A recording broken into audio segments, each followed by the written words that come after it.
माननीय भजनलाल जी की मंशा ये थी कि उनके 2 वर्ष के कार्यकाल को आम जन तक पहुंचाया जाए। इसीलिए उन्होंने समृद्ध किसान खुशहाल राजस्थान के नारे के साथ राजस्थान की 200 ही विधानसभाओं में ये रथ भेजे हैं। इस रथ के माध्यम से आम लोगों को आम जानकारी हो जाए, ये उनकी मंशा और उनका प्रयास था।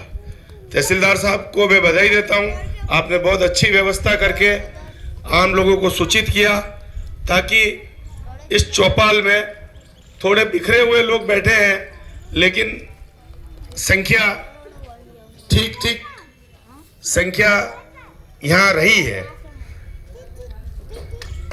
भजनलाल जी का आप विजन देखिए, वो एक सामान्य कार्यकर्ता से मुख्यमंत्री बने हैं, लेकिन इस छोटे से छोटे कार्यक्रम को भी उन्होंने मॉनिटरिंग करने के लिए 450 किलोमीटर दूर से सीएमओ से अधिकारी के रूप में बहन सुनीता जी को भेज दिया। मैं भी 100 किलोमीटर 80-90 किलोमीटर दूर से संदीप जी कार्य कर रहे हैं कि नहीं कर रहे हैं ये देखने के लिए मुझे भेज दिया। मंडल अध्यक्ष जी कार्य कर रहे हैं कि नहीं कर रहे हैं उसको लगातार संदीप जी देख रहे हैं। मतलब भारतीय जनता पार्टी की सरकार, चाहे सरकार की मशीनरी हो चाहे अपना कार्यकर्ता हो, काम कर रहा है या नहीं कर रहा है उसकी पूरी मॉनिटरिंग करती है और आम लोग को लाभ पहुंचाने के लिए कार्यकर्ताओं को हमेशा 36 ही घंटे सक्रिय रखती है, 24 घंटे। आप बहुत भाग्यशाली है।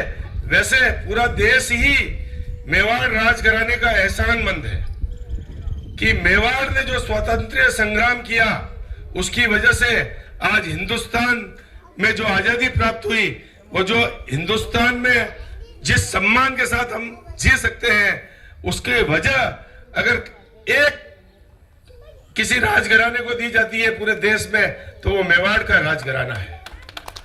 और हम सब भाग्यशाली है कि मेवाड़ राजघराने ने राजतंत्र में तो हम सबकी सेवा की, लेकिन उन्होंने अपने महलों को छोड़ करके महाराज और महारानी दोनों ही ने लोकतंत्र की राह चुनी और लोकतंत्र का चुनाव लड़ करके आप सब लोगों के मत से विजित होकर के हम सबके बीच में आम व्यक्ति के रूप में सेवा कर रहे हैं।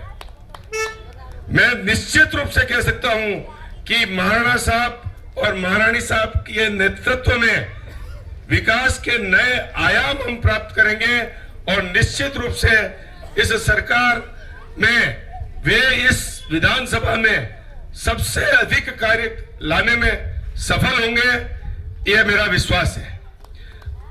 योजनाओं के बारे में ज्यादा इसलिए नहीं बोल रहा हूं कि मेरे बोलने के लिए संदीप जी ने और मंडल जी ने कुछ रखा ही नहीं।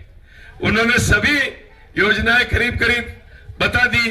एक किसान की तारबंदी की और योजना है, शायद ये भूल गए, तो वो मैं बता देता हूं कि तारबंदी की योजनाओं का भी अपन को अधिक से अधिक लाभ लेना चाहिए ताकि अपनी खेती सुरक्षित हो सके। मुझे यहाँ बोलने के लिए जो आप लोगों ने अवसर दिया इसके लिए मैं आदरणीय तहसीलदार साहब, प्रशासन का आभार व्यक्त करता हूं। साथ ही मेरे साथी संदीप जी और आदरणीय जीतू बना का आभार व्यक्त करता हूं कि आपने जो मुझे मान सम्मान दिया इसके लिए मैं आपका बहुत बहुत आभार व्यक्त करता हूं। धन्यवाद। भारत माता की, भारत माता की, बहुत बहुत धन्यवाद।